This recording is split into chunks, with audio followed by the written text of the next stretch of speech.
Quatrième étape de la World Cup ISAF, le Trofeo Princesa Sofia de Palma de Majorque s'est achevé samedi 5 avril sur d'excellents résultats pour l'équipe de France.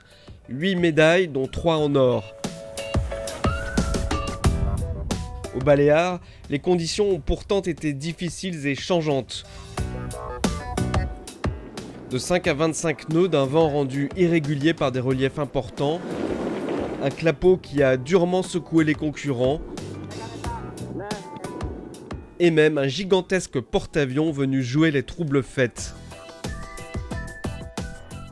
Malgré tout, les Bleus ont brillé dans 6 des 10 séries olympiques. À commencer par le Nacra 17, où Billy Besson et Marie Rioux, très réguliers tout au long de la semaine, l'ont emporté avec une confortable avance sur leurs adversaires italiens et australiens.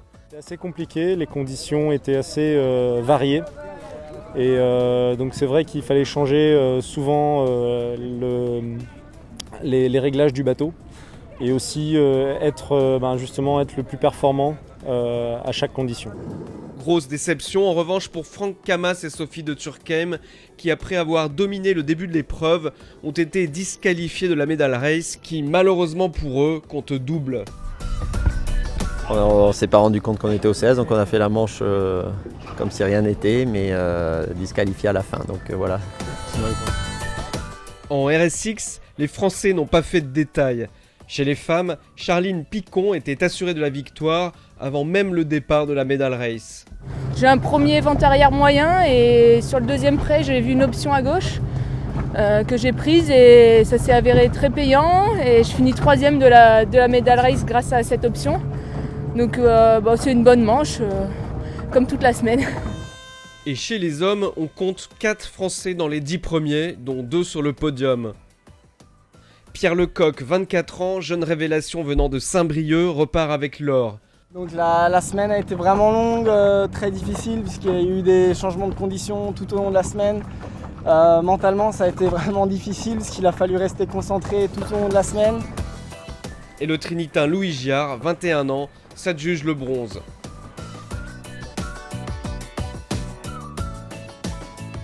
L'autre révélation française de cette semaine olympique de Palma s'est produite en laser. À 26 ans, Jean-Baptiste Bernaz termine second, à seulement 1 point de l'Australien Tom Burton. Un exploit dans une série qui comptait 144 concurrents. Je savais que si j'étais en milieu de paquet et devant Tonchi, le croate, qui était 1 point devant ce matin, je savais que je jouais la 2e place pour sûr.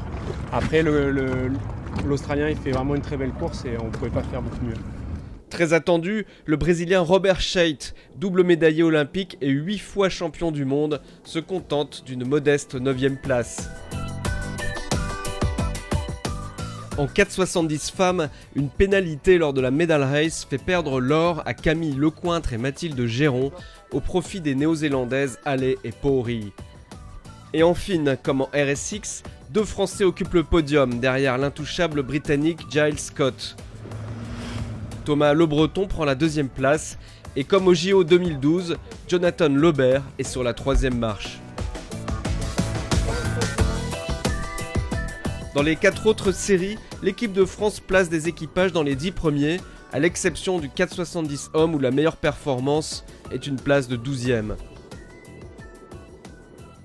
Sur la base de ces résultats, le sélectionneur de l'équipe de France va très prochainement choisir les équipages qui partiront au Test Event de Rio début août, véritable répétition des JO de 2016.